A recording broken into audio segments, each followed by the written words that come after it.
नमस्कार, मैं हूं मेहरबान सिंह नेगी और आप देख रहे हैं केबी न्यूज़ खबर आपकी। केबी न्यूज़ खबर आपकी में आपका स्वागत है। कोटद्वार में राजनीति 2027 में क्या होगा? सुरेंद्र सिंह नेगी के चुनाव का परिणाम, अगर वो चुनाव लड़ते हैं, रंजना रावत के सामने क्या है संभावनाएं? तो कोटद्वार की राजनीति को लेकर हम आपको खबर दिखा रहे हैं और चर्चा में है सुरेंद्र सिंह नेगी आजकल। चलिए फिर देखते हैं खबर आजकल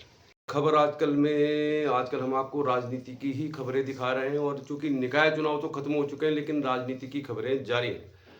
कोटद्वार कांग्रेस को दरअसल सोशल मीडिया का शुक्र मनाना चाहिए कि इतने सारे चुनाव हारने के बाद भी अगर चर्चा है, चाहे वो नकारात्मक खबरों को ही लेकर है, चाहे वो पूर्व मंत्री की प्रेस कॉन्फ्रेंस है, चाहे जिला कांग्रेस और महानगर कांग्रेस के बीच की लड़ाई है, तो कम से कम चर्चा तो है। वरना आप जानते हैं कि मेन स्ट्रीम मीडिया हो या प्रिंट मीडिया में हो, इस तरह की कोई खबरें बहुत ज़्यादा प्रसारित नहीं की जाती, क्योंकि वहाँ पर खबर चलाना, खबर दिखाना, अपने आप को दिखाना इतना आसान नहीं है। चलिए आज की खबर, खास पेशकश कोटद्वार की राजनीति को लेकर। चर्चा में है आजकल सुरेंद्र सिंह नेगी।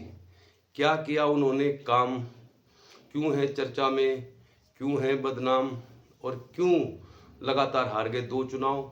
क्या 2027 में है संभावनाएं? इसको लेकर आज हम आपको खास तौर पर खबर दिखाएंगे। और इस खबर के अंदर की खबर ये भी है कि 2012 में जो चुनाव हुआ, सुरेंद्र सिंह नेगी वर्सेस भुवनचंद खंडूड़ी, तो इस चुनाव की भी आज हम चर्चा कर देंगे। बहुत दिनों तक हम आपको बता रहे थे कि आपको हम दिखाएंगे कि कोटद्वार के चुनाव में खंडूड़ी फैक्टर क्या है। ऐसा क्या होता है कोटद्वार के चुनाव में? चुनाव तो बीजेपी ही जीत रही है सारे, लेकिन इसके बावजूद 2012 के चुनाव का जिक्र आ ही जाता है। मतलब खंडूरी वर्सेस सुरेंद्र सिंह नेगी के चुनाव की खबर भी लोग जानना चाहते हैं। शैलेंद्र रावत की भूमिका को लेकर जो खबरें चलती रहती हैं वो भी जानना चाहते हैं। चलिए फिर आज आपको राजनीति की पूरी डोज देते हैं, राजनीति की पूरी खबर दिखाते हैं। तो हमारी खबर के केंद्र में है सुरेंद्र सिंह नेगी। चर्चा में आजकल सुरेंद्र सिंह नेगी, और जिस तरह से उन्होंने 2-3 दिन पहले प्रेस कॉन्फ्रेंस की, और प्रेस कॉन्फ्रेंस की उन्होंने उन तमाम बातों का खुलासा भी किया कि भाई क्यों नहीं आए वो चुनाव प्रचार में और इससे क्या फ़ायदा होगा, क्या नुकसान होगा, उसकी बात भी करेंगे। कल हमने जिलाध्यक्ष विनोद डबराल से बातचीत भी की है, तो जो जवाब विनोद डबराल का आया है उसको भी हम थोड़ा सा चर्चा के केंद्र में रखेंगे, और 2012 के चुनाव को भी चर्चा के केंद्र में रखेंगे। और 2027 में क्या है संभावनाएं, सुरेंद्र सिंह नेगी ने वाकई कोटद्वार में क्या काम किया, इसकी हम आपको जरूर जानकारी देंगे। क्योंकि जो भी हम आपको खबर दिखाएंगे तो 100% सही दिखाएंगे। कोई भी राजनीतिक खबर अगर हम दिखाते हैं, कोई भी चैनल दिखाता है, तो फिर वो सबको हजम नहीं होती। और हमारा ये मकसद है कि हम आपको खबर दिखाएं 100% सही, पूरी ऑथेंटिक खबर हम आपको दिखाएंगे। राजनीति से जुड़ी हुई, राजनीति में लोगों की दिलचस्पी है, तो सुरेंद्र सिंह नेगी की चर्चा हम करेंगे पहले, और फिर हम बताएंगे आपको कि आखिर सुरेंद्र सिंह नेगी लगातार 2 चुनाव क्यों हार रहे हैं, कैसे उनके कार्यकर्ता हैं, कौन सी उनकी टीम है, आगे क्या संभावना है, क्या 2027 में वो आखिरी चुनाव लड़ेंगे संभवतः। और अगर उनको बाय द वे किंतु परंतु की संभावना रहती है टिकट नहीं भी मिलेगा, तो भी वो 2027 के चुनाव में, मतलब मान के चलिए आप, कोटद्वार कांग्रेस की धुरी है, उनके आसपास ही चुनाव घूमेगा। अब हम बीजेपी की बात क्यों नहीं कर रहे हैं? आप बहुत सारे हमारे दर्शक ऐसे भी होंगे जो भारतीय जनता पार्टी के भी समर्थक होंगे। भारतीय जनता पार्टी में तो मैंने एक बार बीजेपी के जिलाध्यक्ष वीरेंद्र रावत से बातचीत की थी, तो ये बात थी 2022 के चुनाव में टिकट मिलने के लेकर। तो मैंने रावत जी से पूछा था, भाई मैंने कहा किसको मिल रहा है टिकट, क्योंकि बीजेपी का टिकट डिक्लेयर नहीं हुआ था। तो वीरेंद्र रावत जी की बात को ही मैं आपके सामने रख देता हूँ। तो उन्होंने कहा कि बीजेपी में तो खुद चुनाव लड़ने वाले को मालूम नहीं होता कि किसको टिकट मिलेगा। तो बीजेपी का संगठन कोटद्वार में बहुत मजबूत है, और कोटद्वार के विकास कार्यों को लेकर आवाज़ नहीं उठाते ये लोग, वो अलग बात है। लेकिन ये तो मान के चलिए आप कि 2 विधानसभा चुनाव, लोकसभा चुनाव और उसके बाद निकाय चुनाव, बीजेपी ने कोटद्वार में अपनी ज़बरदस्त जीत दर्ज की है। क्यों हार गए सुरेंद्र सिंह नेगी चुनाव, इसको लेकर हम चर्चा करेंगे। तो चलिए शुरू करते हैं, फिर सुरेंद्र सिंह नेगी की बात कर रहे थे हम। चर्चा में है आजकल, परसों प्रेस कॉन्फ्रेंस में उन्होंने कोटद्वार में कांग्रेस की प्रत्याशी रंजना रावत पर बहुत सारे आरोप लगाए। अगर आपने वीडियो नहीं देखा होगा तो मैं थोड़ा एक बार फिर रिपीट कर देता हूँ, वैसे जरूरत है नहीं इसकी। तो रंजना रावत जब जिलाध्यक्ष बनी थी 2016 के आसपास, उस समय सुरेंद्र सिंह नेगी स्वास्थ्य मंत्री थे, और वहीं से मतलब ये खटपट होती गई, और ये इस तरह का मामला आ गया कि अब चुनाव के समय कोटद्वार कांग्रेस जो थी वो बहुत बौखलारी थी।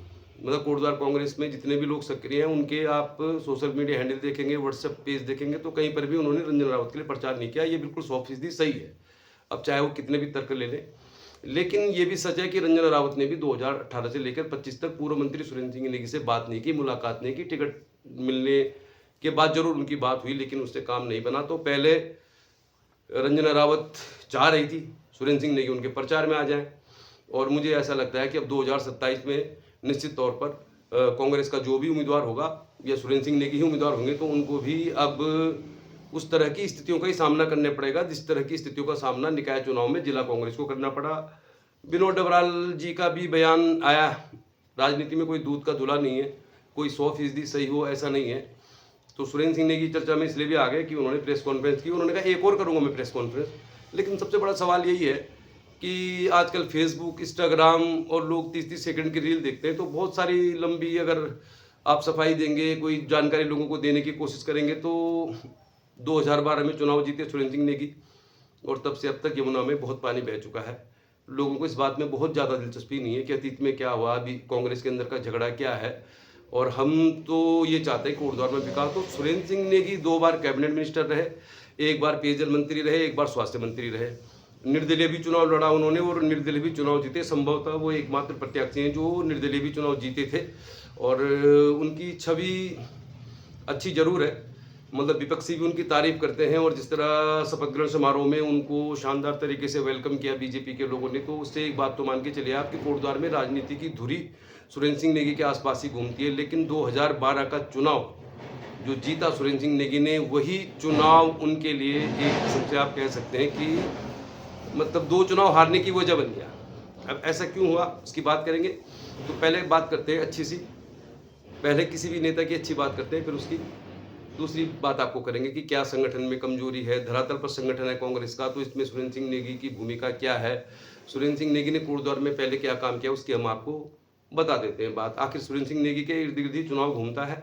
और ये मानकर चलिए आप कि अगर 2017 का चुनाव छोड़ दें आप, जब मोदी लहर में हरसिंह रावत चुनाव लड़े, और उनका चुनाव लड़ने का जो तरीका था, जिस तरह के वादों की घोषणा हुई, जिस तरह की बातें उन्होंने की, जिस तरह से संसाधनों का खर्च किया, तो वो चुनाव तो निश्चित तौर पर एक तरफा था और मोदी लहर के सारे हरसिंह रावत तो बन गए विधायक। लेकिन 2022 के चुनाव में त्रिकोणीय मुकाबला हो गया, धीरेन्द्र चौहान भी चुनाव में थे, ऋतु खंडूड़ी भूषण को आखिरी समय पर दिया गया टिकट।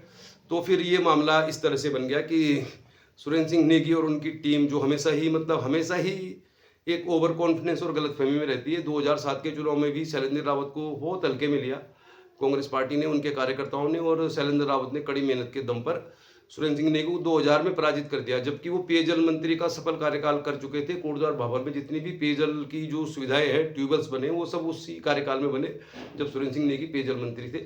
उनके विरोध भी मानते हैं, उन्होंने बहुत सारा काम किया, इसीलिए उनको मालूम है कि अगर सुरेंद्र सिंह नेगी को कोटद्वार में हराना है तो उसके लिए बहुत सारे ऐसे फैक्टरों को सामने, जनता को ऐसे मुद्दों को उनके सामने लाया जाता है कि जो उनके विकास कार्यों, सुरेंद्र सिंह नेगी के विकास कार्यों पर पर्दा डाल सके। चलिए फिर 2007 में शैलेंद्र रावत ने सुरेंद्र सिंह नेगी को हरा दिया, 1200 वोट का अंतर था। फिर 2012 में सुरेंद्र सिंह नेगी ने भुवनचंद खंडूड़ी को हरा दिया जो मुख्यमंत्री पद के दावेदार थे। पहले बात करते हैं सुरेंद्र सिंह नेगी के कुछ काम, वाकई जो काम है, जो आप भी जाकर देख सकते हैं। अब हमारा मकसद ये किसी नेता का महिमा मंडन नहीं है करना, क्योंकि 2027 में चुनाव होगा, तब तक कोई भी इस वीडियो को शायद भूल ही जाएगा, लेकिन आपको खबर दिखा रहे हैं। तो सुरेंद्र सिंह नेगी जब 2002 से 2007 तक पेयजल मंत्री थे, तो उन्होंने कोटद्वार में कुछ पेयजल व्यवस्थाओं को लेकर काम किया, ट्यूबवेल्स वगैरह। कोटद्वार भाभर में पहले पानी की बहुत समस्या थी, उसके लिए काम किया उन्होंने, तो उनका एक ठीक ठाक कार्यकाल था। और इस चुनाव में उन्होंने भुवनेश खरकवाल को पराजित किया था 2002 में। फिर दोबारा चुनाव हो गया, क्योंकि जो अनिल बलूनी इस समय सांसद हैं, वो उस समय प्रत्याशी थे बीजेपी के, लेकिन उनका नामांकन ठीक टाइम पे हो नहीं पाया। अब उसके लिए बीजेपी के ही लोग जिम्मेदार हैं जो उनको सही समय पर नामांकन नहीं करा पाए। तो दरअसल 2002 से 2007 के बीच 2 बार चुनाव हुआ। 2002 में भुवनेश खरकवाल ने निर्दलीय चुनाव लड़ा और उनको समर्थन दिया बीजेपी ने, तो उस समय चुनाव हुआ बीजेपी वर्सेस सुरेंद्र सिंह नेगी, यानी कि भुवनेश खरकवाल वर्सेस सुरेंद्र सिंह नेगी। लेकिन उसके बाद अनिल बलूनी ने हाईकोर्ट में याचिका दाखिल कर दी कि भाई ये चुनाव में मेरा नामांकन जो रद्द किया गया अवैध था। हाईकोर्ट ने उनकी बात सुन ली और हाईकोर्ट ने फिर दोबारा चुनाव करवाया 2005 में। फिर अनिल बलूनी चुनाव लड़े सुरेंद्र सिंह नेगी के खिलाफ, यानी 2002 से 2007 के बीच 2 बार चुनाव हुआ कोटद्वार में, और अनिल बलूनी भी चुनाव हार गए। ये एक ऐसा फैक्टर था जहाँ से बीजेपी हाईकमान जो उस समय तक उत्तराखंड की राजनीति में, खासतौर पर कोटद्वार में लगभग कमज़ोर था। ये माना जा रहा था कि सुरेंद्र सिंह नेगी की जिस तरह छवि है तो फिर आसान नहीं है उनके खिलाफ चुनाव जीतना। इसीलिए 2007 के चुनाव में शैलेंद्र रावत को टिकट दिया गया और शैलेंद्र रावत को टिकट देने के पीछे थोड़ा-सा कह सकते हैं आप चुनाव में होता है जातिगत फैक्टर भी था और शैलेंद्र रावत को भी कांग्रेस ने बहुत हल्के में लिया। आप सुरेंद्र सिंह नेगी की राजनीति की खबर आपको दिखा रहे हैं तो हम सुरेंद्र सिंह नेगी की राजनीति के दौरान जो उन्होंने काम किया, वाकई जो काम किया, जो पत्थर दिखाते हैं, जो कोटद्वार में काम दिखाते हैं, वो हम आपको बताएंगे। लेकिन सुरेंद्र सिंह नेगी के लिए 2027 की डगर कितनी मुश्किल है, क्यों मुश्किल है, संभवतः उनके राजनीतिक करियर का आखिरी चुनाव भी होगा और अगर चुनाव नहीं जीते तो फिर पत्थरों में तो नाम रहता है, क्योंकि इमारतें बनती हैं उनके नीचे तो इस पत्थर लगा रहता है, उसमें तो नाम रहता है, लेकिन लोग भूल जाते हैं और इसीलिए बहुत ज़रूरी है उनके लिए। उनकी बहुत सारी कमजोरियां भी है राजनीतिक तौर पे। तो 2007 में शैलेंद्र रावत ने चुनाव लड़ा तो जो टीम है जिसको लेकर आज विनोद डबराल भी कह रहे हैं तो हम भी उस बात से इत्तेफाक रखते हैं। कोटद्वार कांग्रेस में जो टीम है, सुरेंद्र सिंह नेगी के आसपास जितने लोग रहते हैं, जिसको लेकर विनोद डबराल ने कहा है कि पहले पार्षद का चुनाव तो लड़के दिखाओ, तो ये बात तो सही साबित होती है। कोटद्वार कांग्रेस में जो भी बयानबीर नेता हैं, जो भी हैं, चाहे वो जिला कांग्रेस में ही क्यों ना हो, चाहे वो महानगर कांग्रेस में हो, तो वाकई उनको पहले पार्षद का चुनाव लड़ना चाहिए। पूर्व में उनको प्रधान का चुनाव लड़ना चाहिए था, बीडीसी मेंबर का चुनाव लड़ना चाहिए था, वार्ड मेंबर का चुनाव लड़ना चाहिए था, तभी जाके किसी पर कोई आरोप लगाना चाहिए। चलिए फिर सुरेंद्र सिंह नेगी की बात कर रहे हैं। अब मोटा मोटा बताते हैं कोटद्वार में अब वाकई उन्होंने काम किया है। 2002 से 7 तक सुरेंद्र सिंह नेगी पेयजल मंत्री रहे।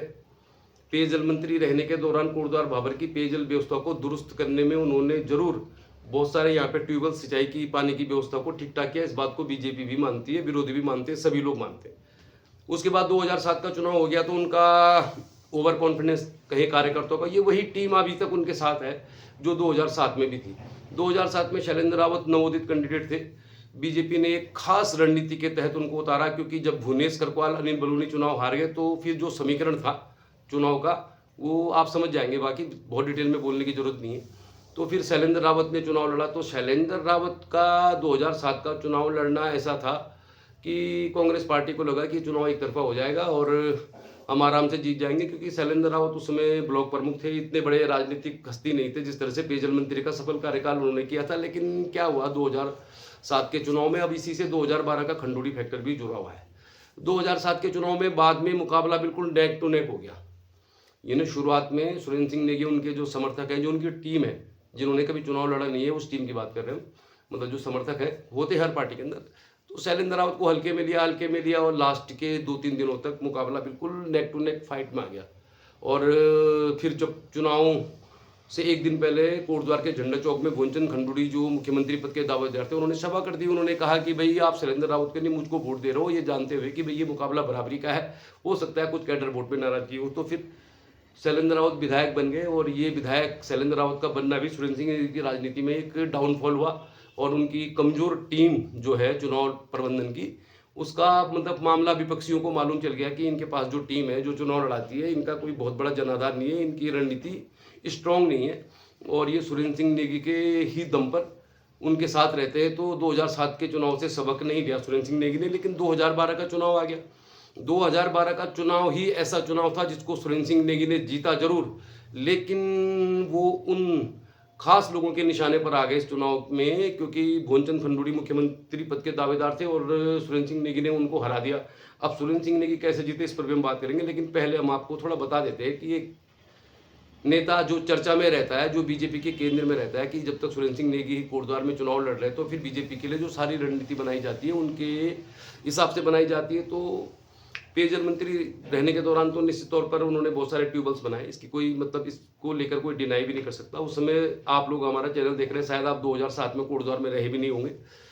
2012 में स्वास्थ्य मंत्री रहते हुए मतलब उनके अगर मैं 10 साल के करियर को देखूं जो हमने देखा है, तो इस दौरान एक हॉस्पिटल बना हुआ है, किशनपुरी में डिग्री कॉलेज बना हुआ है, पॉलिटेक्निक कॉलेज बना हुआ है, ऑडिटोरियम बना हुआ है, मोटरडाग में मिनी स्टेडियम बना हुआ है, कुछ ट्यूबवेल्स वगैरह बने हुए। तो उन सब में आप जाएंगे तो सब जगह एक पत्थर लगा होता है जिसमें लिखा रहता है किसने क्या बनाया।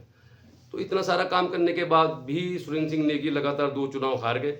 2007 में भी हार गए और 2012 के बाद भी हार गए। तो निश्चित तौर पर ये जो उनकी टीम है, इसको लेकर ऐसा लग रहा है कि 2027 में भी संभावनाएं कम है। तो छोटी छोटी बातों को लेकर जिस तरह से कांग्रेस पार्टी में विवाद होता रहा है, तो उस हिसाब से 2027 की उनकी संभावनाएं भी कम है। 2012 का जो फैक्टर है वो मतलब आप मान के चलिए 2002 में जो चुनाव हुआ भुवनेश करकवाल वर्सेस सुरेंद्र सिंह नेगी, फिर 2005 में चुनाव हुआ अनिल बलूनी वर्सेस सुरेंद्र सिंह नेगी, 2012 में चुनाव हुआ भुवनचंद खंडूरी बनाम सुरेंद्र सिंह नेगी।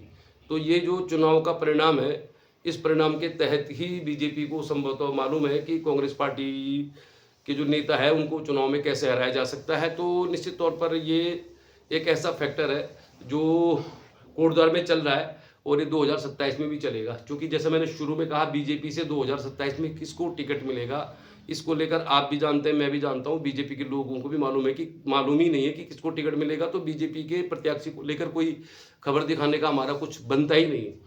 सुरेंद्र सिंह नेगी के सामने 2027 में क्या है चुनौतियाँ, क्योंकि 5 बार के विधायक हैं, 2 बार के कैबिनेट मिनिस्टर है, 1 बार निर्दलीय चुनाव लड़े हैं, तो 2027 में चुनाव जीत सकते हैं। लेकिन कैसे जीत सकते हैं इसकी कुछ संभावनाएं हम आपको बता रहे हैं। वरना जिस तरह से बीजेपी लगातार चुनाव जीत रही, जिस तरह बीजेपी का संगठन और सुरेंद्र सिंह नेगी का कार्यकाल चूंकि 2002 से 2017 के दौरान रहा और 2017 से आज 2025 तक कोटद्वार में 25-30 हज़ार लोग तो कम से कम गाँव से माइग्रेट होकर आ गए और एक ऐसा दौर है जहाँ पे बीजेपी का स्वर्णिम युग है। प्रधानमंत्री नरेंद्र मोदी की छवि के सहारे तमाम चुनाव बीजेपी जीत रही है और उनका संगठन मजबूत है। तो निश्चित तौर पर जो विनोद डबराल बात कह रहे हैं कि भाई सुरेंद्र सिंह नेगी की छवि अच्छी है और रंजना रावत के प्रचार में न आकर चाहे उन्होंने कितनी भी सफाई दे दी हो उससे लोगों को बहुत ज़्यादा दिलचस्पी नहीं है, क्योंकि आजकल लोग छोटा छोटा वीडियो देखते हैं, फेसबुक देखते हैं, इंस्टाग्राम रील्स वगैरह देखते हैं, तो बहुत ज़्यादा विस्तार में लोग देखना नहीं चाहते। हो सकता है हमारा भी वीडियो नहीं देखना चाहे।